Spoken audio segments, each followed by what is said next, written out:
Good morning, everyone. We are coming to you live via Facebook streaming, via YouTube streaming, and also via Skype. Each one of you is welcome to this live streaming. This week I will take two important topics. First is holy places and the subtle presence, and second, why a funeral rite is done and why it is essential. There is, when you look at a person, there is a person, he has a physical presence, and based on his meditation and awakening, he develops a subtle presence. If you are not aware, if you have not experienced any depth in meditation, you will simply come in contact with the physical presence of the person.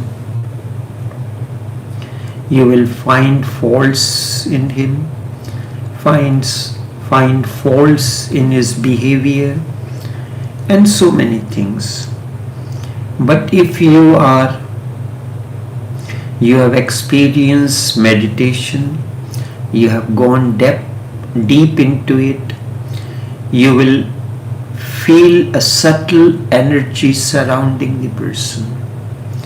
The same thing happens about the holy places, the pilgrims. Be it Jerusalem, be it Mecca, be it Kailash mountain, where it is said Lord Shiva dwells, or Kashi, or any place where important temples, monasteries are.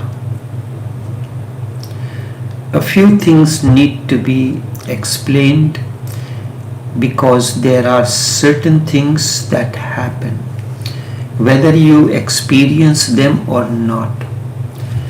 For instance, as soon as you sit down in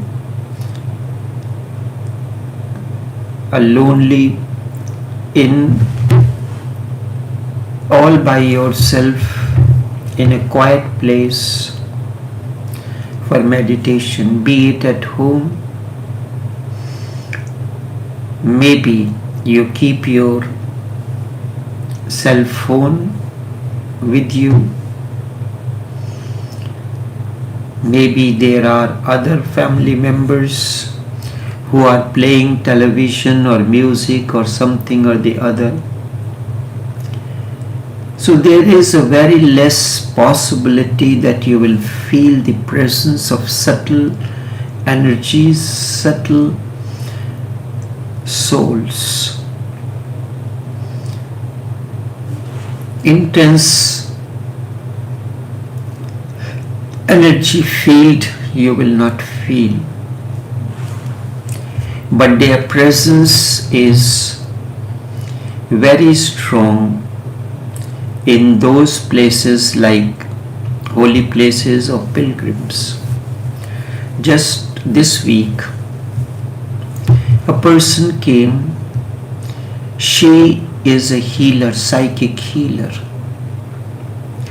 So while she was talking to me, I took her to my showroom, which is the place where the spices are stocked, at the back of the house in one of the apartments. Many people come and go. She said this place is infused with very strong energy. I do not know what it is, but it is very strong energy, and I'm feeling very peaceful, very calm. The calmness is there. She was able to experience that. The others may not. So that is a place.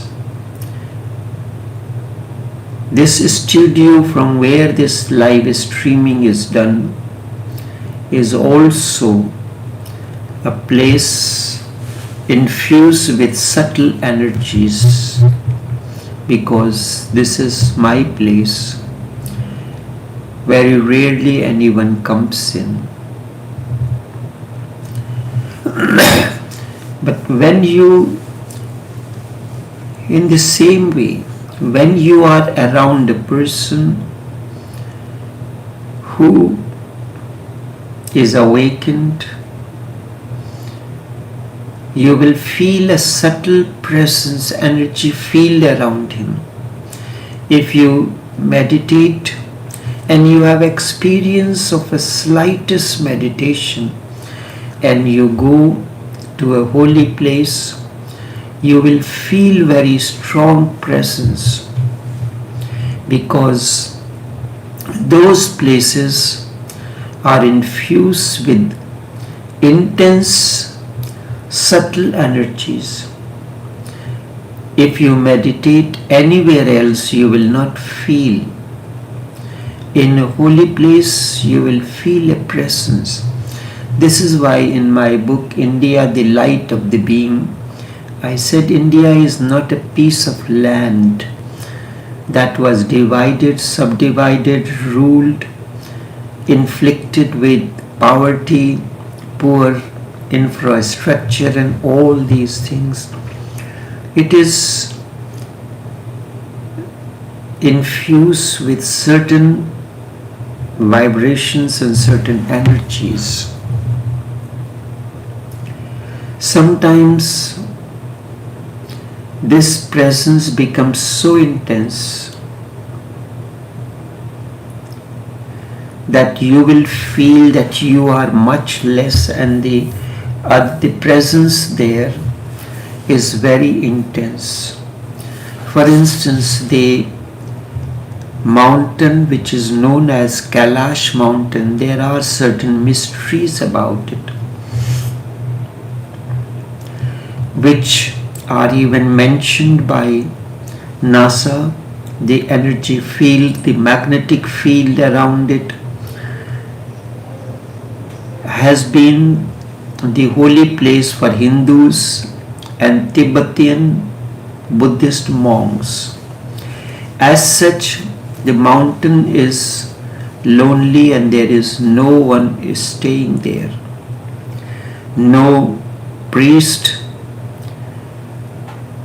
nothing, and there is no place for anyone to stay on the mountain.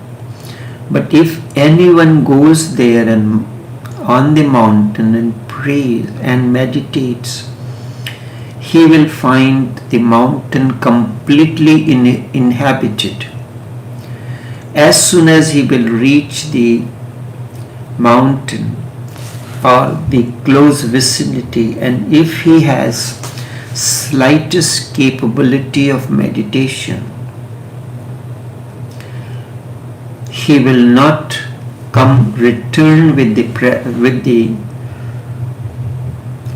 information that this place is lonely. It is very intensely habited, and these people are so magnificent. They cannot find the mountain to be lonely and empty of any presence.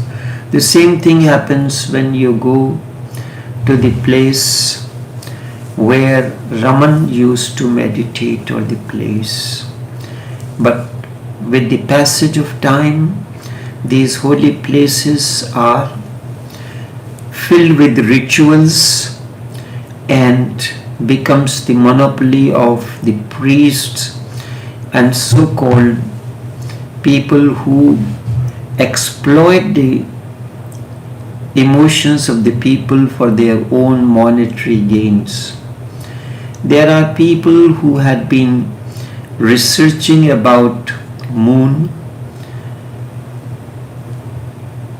and those who had known this moon, they cannot find the moon to be empty. Those who have experienced the subtle presence on Kailash mountain, they can never accept that moon is also without any presence. But the astronauts who travel to moon, they will not find anyone. This does not mean that there is no presence. There is a subtle presence all around. When long time I had a garment factory, in the factory there was a place upstairs, a small place which I was using as meditation. While the meditation was going on, there were 3 sections from the door. When you steps you enter in the space. To the right of that, there was a section which was separated by a curtain. Then there was a main place, and behind the main place where the meditators will sit, there was a place that was specifically designed with pyramids for people to meditate in them. So the presence, that place that was to the right, there was always a presence of the subtle presence. They always come around the awakened one for their own elevation, for their own development. So I used to keep the curtain open. Nobody will experience anything, nobody will see it. But I used to see it.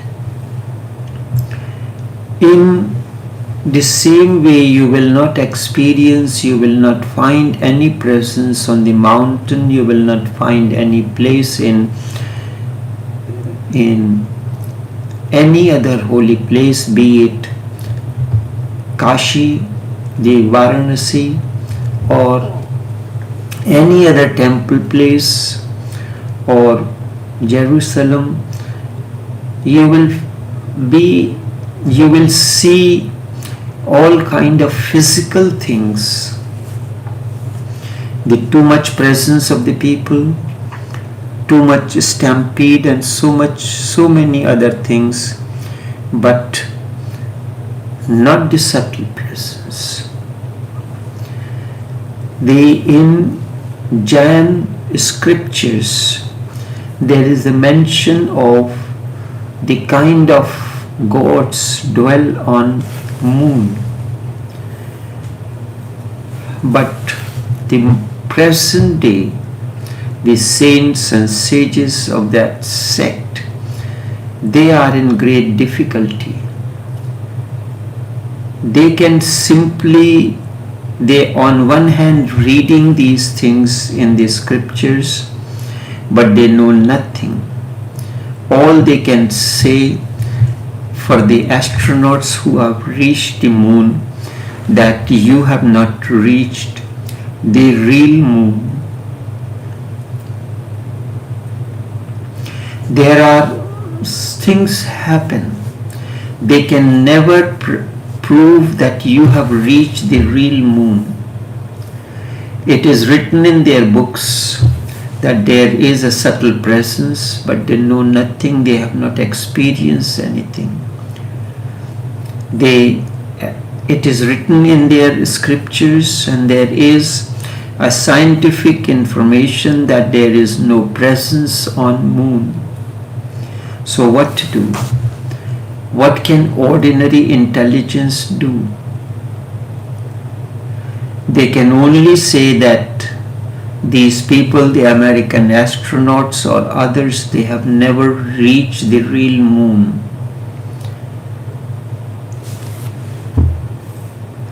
It is said in the Jain scriptures that there are many spaceships parked on the moon's surface which belong to different gods and goddesses. So maybe when the astronauts landed on moon, so instead of the moon they landed on one of the spaceships. This is all madness, because whatever is written, it is almost 20,000 years back by the Jain enlightened masters that there is a subtle presence on moon. This presence is exactly like that which you find in Kailash mountain or around an awakened one. Wherever he is, he creates a subtle presence around him, and in that subtle presence, like for instance, you create a restaurant and the kind of dishes are served in the restaurant, the kind of ambience is that will attract many people. In the same way, an awakened one creates a rendezvous, a place where he meditates, and then the subtle energies, like just as in a restaurant, if it is a prestigious, the quality of food and the ambience, then it will attract the rich people. If you are selling the street food, then it will attract different kind of people. In the same way, when an awakened one meditates at a certain place, it attracts the subtle energies who find that being around such a person, it is a great advantage during that state when the soul enters into a presence where it cannot transform itself, it cannot do anything. So it can only be around an awakened one, where he will be nourished and nurtured by subtle energies. So in the same way, when this person came to because that is a place where I walk, that is a place, so an awakened one creates not only his special meditation place, but wherever he is, he creates a subtle presence around it, and those who are a little bit experience of meditation, they will feel the subtle presence in the form of peace, in the form of harmony, in the form of calmness in that place and around such a person. So in the same way, there are holy places like Mecca, for instance. The pilgrims who go there, they do not go for the subtle presence, they go for the rituals. The rituals is that you have to dress like this, you have to do this, you have to go first here, first then there, then like that. So these are all formalities, these are all physical aspects. I recall once when I had been to Pune, the place where Osho's commune is, I had reached in the evening time, not aware that they have a procedure. So they did not allow me because I did not have the pass to go in. So they said, you cannot go inside because you do not have a pass. I said, okay, but can you stop me sitting outside here? He said, what you will gain here? I said, all that you could not gain at being a security guard, being the protocol in charge at the gate of the Osho commune, I will gain that. In the same way, if you go to the holy Hindus' holy city, Kashi or Varanasi, you may travel by train, by road transport, car or bus, or by air.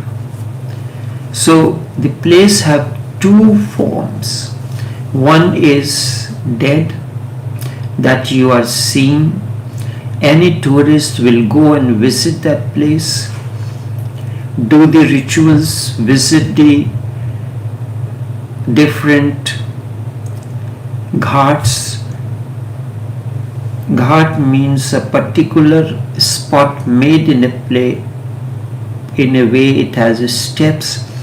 From there you come down and take a bath in the holy river Ganges. So there are many known by different names and they are used for different purposes. So one can go there and he will only see the narrow lanes. Now the city is being refurbished. Many changes are taking place. Anybody who will visit now will find that the city is completely transformed. So this is also important. But this is not the way an awakened one looks at it. Any tourist can go there, they may find it very attractive, very good looking, very good facilities, so on and so forth. But there is a subtle aspect of that city, that holy city, where only that person will enter, can reach, who had experience, who have entered into himself through the door of meditation. He will find the holy place, Mecca, Jerusalem or Kashi or any other place totally different. There is so much description of the beauty of the city, and if you read that in the ancient scriptures, you will find this is an imagination of a poet, but you will not see anything more crowded, narrow lanes and roads than this. And you see that place, you visit that Mecca and come back and say that you are Haji now, because you have been to Mecca, you have done the Hajj, the important ritual according to Islamic traditions, or you have traveled to the four Dham. There are four holy places which are considered by Hindus that in their lifetime they must visit these places. So when you are reading the scriptures and the description of the places, you want to know either which city these scriptures are speaking about. Maybe in ancient times like that. They do not have that kind of a modern facilities, neither traveling nor staying nor any other conveniences. It is said that the beauty of the city is unparalleled. There is no city as beautiful like this. But when you go, you will not find all this.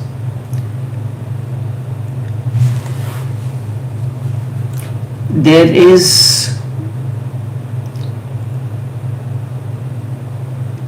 the place, just as a person have two presence, the physical presence and the subtle presence. We talk about when we go to the company of an awakened one. Most of the people, they find their physical presence. They see the physical presence and come back.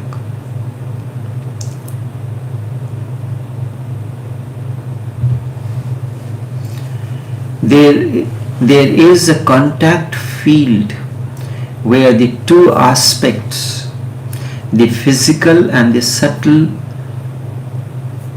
meet one another. If you have gone to this holy place by train or by road or by air, he comes back empty-handed. One who goes riding the ship, the aircraft of meditation, he will be able to connect to that aspect, that's subtle presence that city is. Then doesn't matter how crowded or lonely or in the place may be, but he will feel that presence. On the Kailash mountain there is a subtle presence. It is an lighted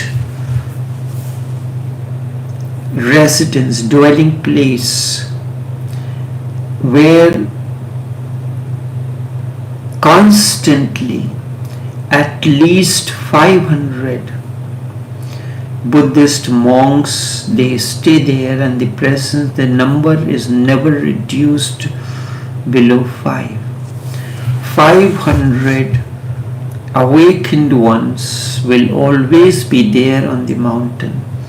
If out of them one is moving away or he goes on another journey, so he will have to stay until he is not relieved by the next one. The same thing happens when a person is retired.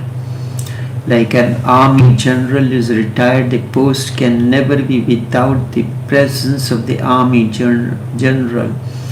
So if the existing one retires, so his retirement is not complete until the new one is inducted. The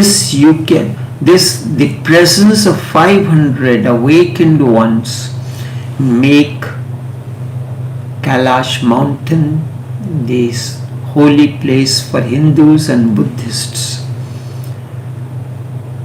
The same thing is about other places, be it Jerusalem, be it Mecca, or any other presence. I recall there is a place in India, Sarhind, where there is the shrine of Mujaddid Alif-Sani, his son Hazrat Khwaja Muhammad Masoom, and his son Hazrat Sheikh Saifuddin.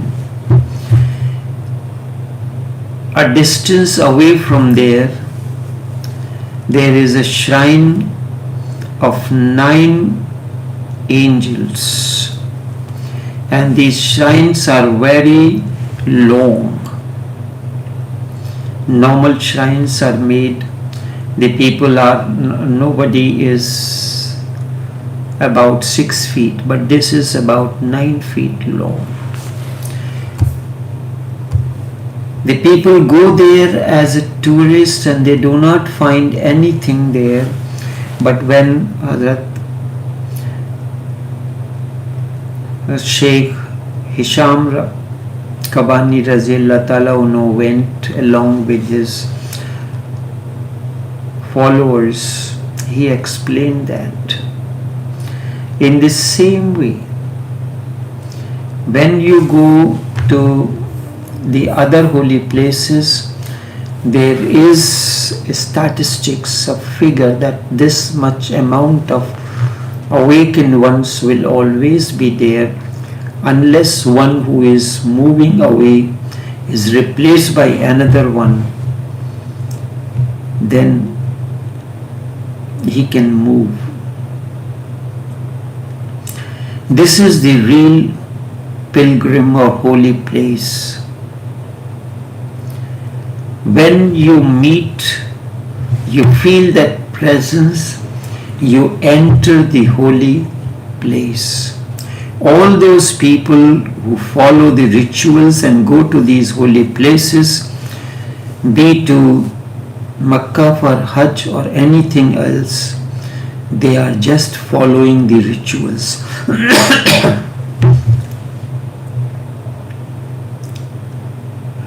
So there has to be a physical presence as well as the subtle presence.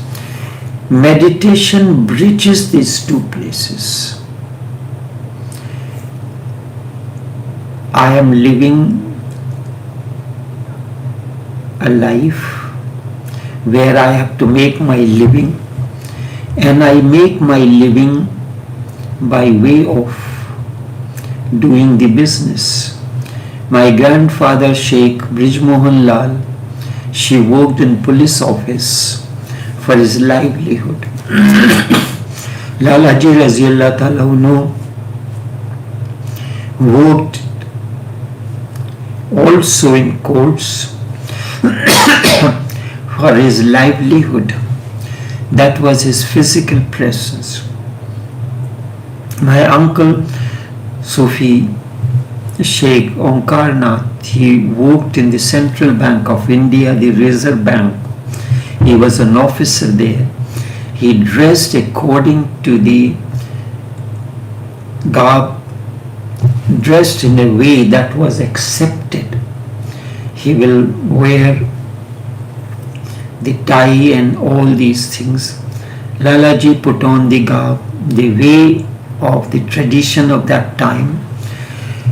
So if you go and see him, there was an example which I would like to narrate it to you. At a time there were two mystics, Raghuvar Dayal, Chachaji Lalaji's younger brother, and Brijmohan Lal, Lalaji's nephew or Chachaji's son. They were together in the same city, in the same place, staying. Brijmohan Lal was working in police office and Chachaji was retired and he was staying at home. So one of the disciples of Chachaji developed eye trouble and he went to a Hakim. Hakim is just as, according to Ayurveda, the Indian medicine, there are healers. Then in the same way, according to the Islamic tradition, there are healers, they are known as Hakims. But he was a Sufi as well. So he went to him, he saw the man, his eyes, gave him the medicine. Second day, another person developed the same problem. He also went, but he was surprised, two people having the same eye trouble. He gave him the medicine. Third day, another person came. Third day or fourth day, the third time, who has the similar problem, seeing that the Sufi's mind stuck. He said, I will not give you the medicine. Your eyes seem to be wounded by someone, as if you are in love with someone. He said, we are old persons, how can be in love? He said, no, these eyes are wounded by a master. An ordinary doctor cannot see that. But he saw it. He said, I will not give you the medicine until you tell me the name of the master where you go, or the sheikh. But they were told not to tell the name of the master. So they went and told Chachaji that so and so happened. He said, don't give my name, give the name of, referring to his eldest son, Sheikh Brij Mohan Lal. So he gave him the reference and told him that he works in police office and all that. So it happened that there the next time when these people were to visit, they were very anxious. What is the opinion of this Hakim about my master? So they were very anxious. They were talking. When they reached there, the Hakim did not say anything. So he said, did you go and meet Sufi Brij Mohan Lal? He said, yes, I went. He said, did you meet? He said, no, I did not meet him. You went there and you did not meet? What is this secret? These are the parables that you cannot understand. He said, yes, I went. I stood behind his chair. He was busy in his office work, and he was turning the files as if he will complete the whole work of the office, month's work, in a single moment. And so I remained there. So he said, did you greet one another? He said, no, there was no time. Because although physically he was involved in doing the work, but his not even a single breath was free from the divine presence, zikr. Yaad-e ilahi se khali nahi thi. Someone has asked me to speak in Hindi or Urdu language. I can speak. Sometimes I like to speak or say or write a post in Hindi. Urdu I cannot write, but I can speak.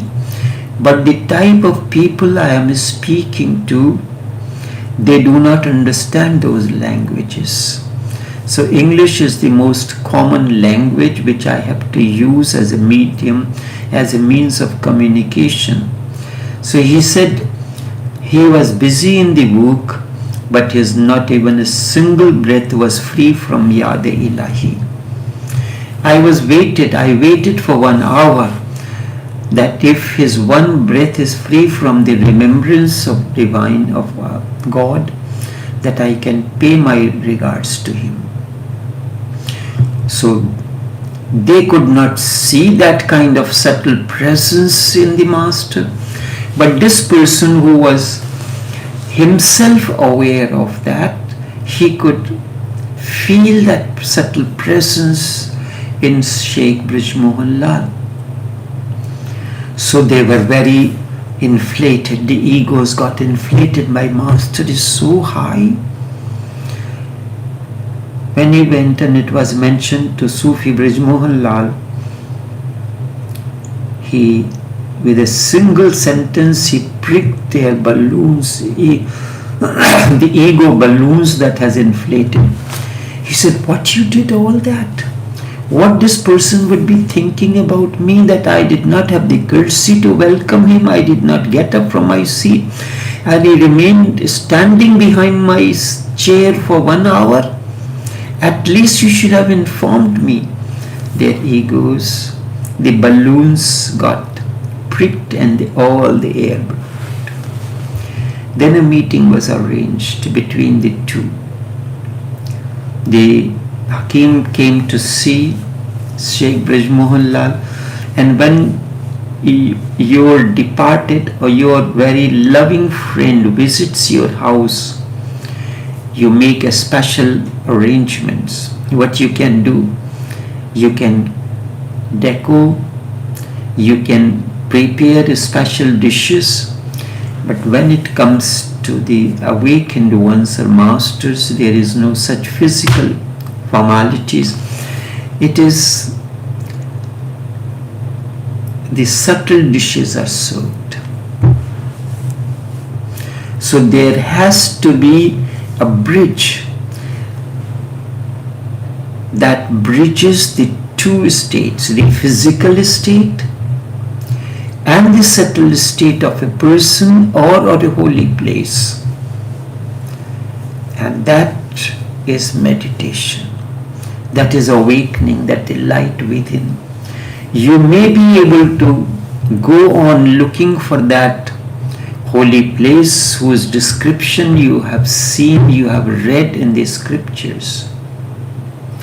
There has to be a physical place where you can sit down and meditate, and through that you can enter into the inner space. This connection between the physical and the subtle has to be there. When you sit down around me, around an awakened one in a place that he has prepared, then you will be able to enter into your own inner space. If you are trying to understand this through the intellect, you will not be able to do it, because there is it is not connected with intellect. So a holy place is the one that sees, that one is visible to you, the other that is hidden in the same place. Just as you see the subtle presence of the Master, but his hidden presence you are not familiar with.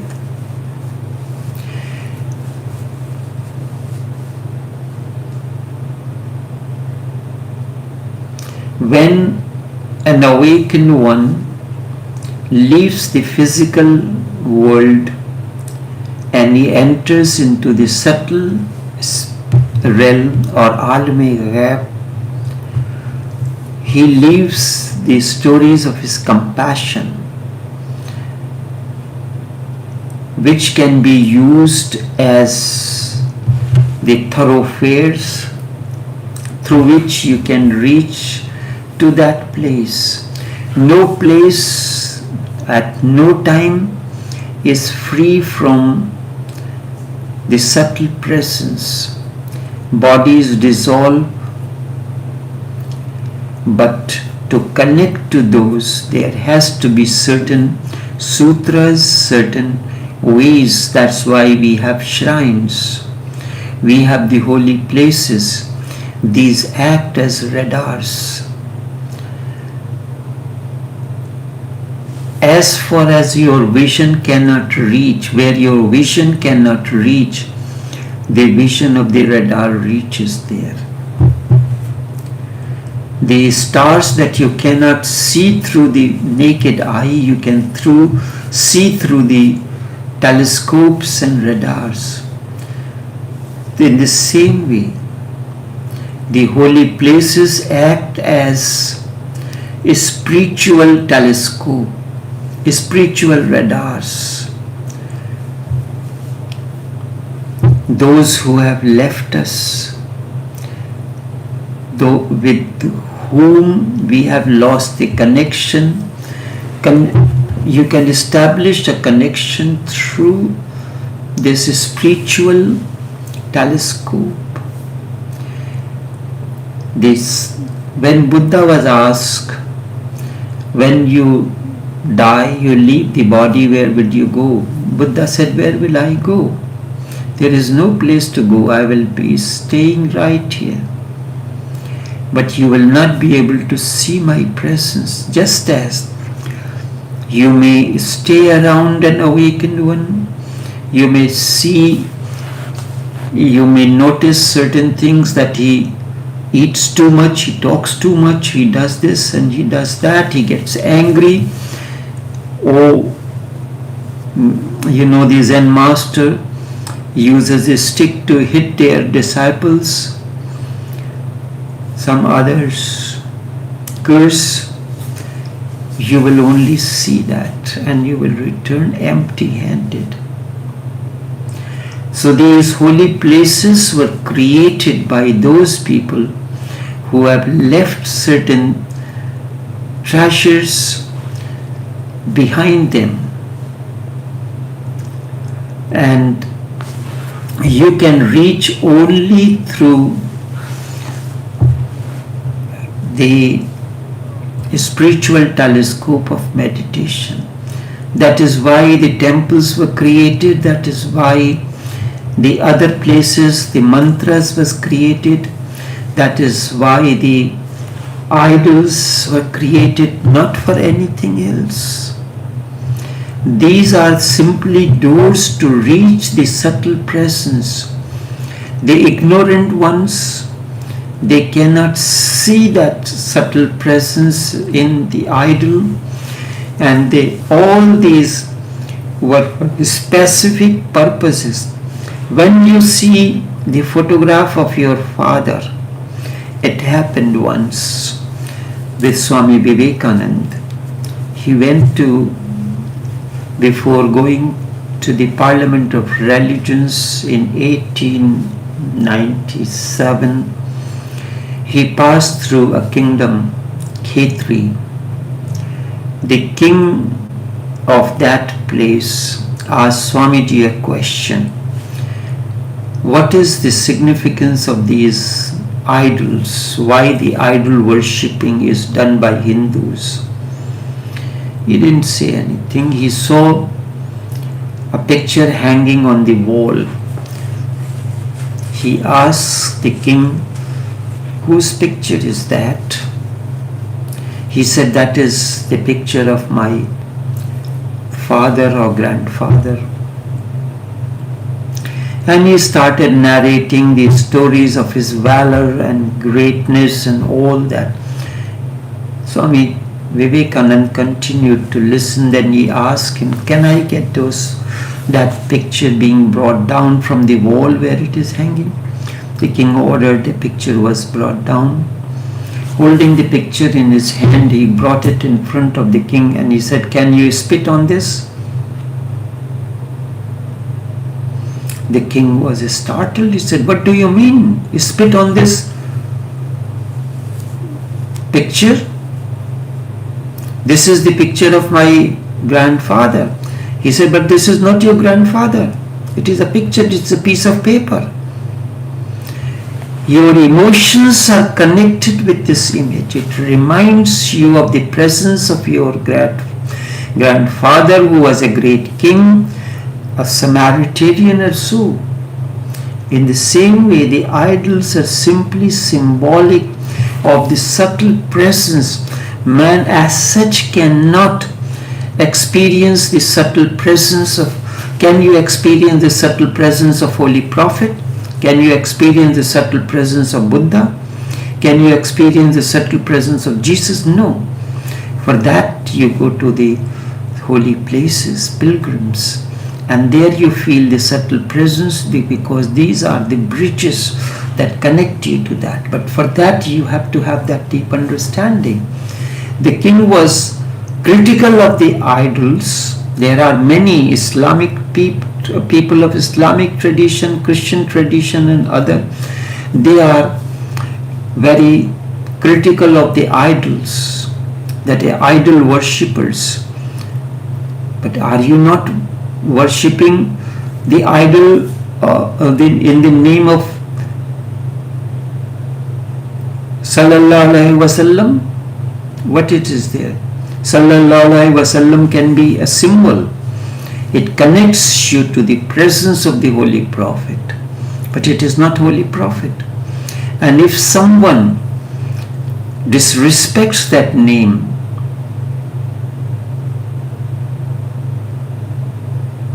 there is You get angry and you do not like this and you may kill that person.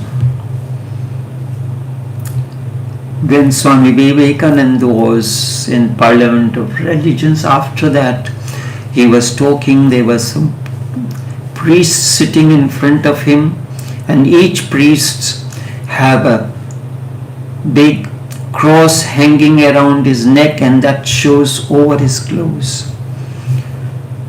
The priests were questioning Swami Vivekananda again and again about the Hindu idols.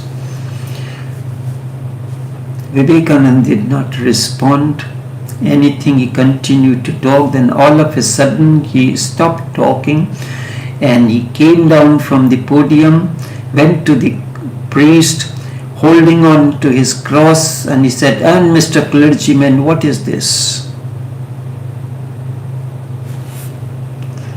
Is it not a symbol? Just like idol, you consider your symbol of cross holy, but they criticize the murtis, the idols prayed by Hindus. These are symbols, these are the bridges to connect you to the subtle energy field of that. And if you have devotion, if you have a deep understanding, you may go and do the rituals as normally the people of each religious sect do. They go to the they go to the holy place for pilgrimage and return empty-handed. But if you are familiar with that, you will be able to feel the subtle presence. Only this much for this morning. Until we meet again tomorrow, I'll speak on why do we perform the funeral rites. Until then, take care and do have a pleasant day.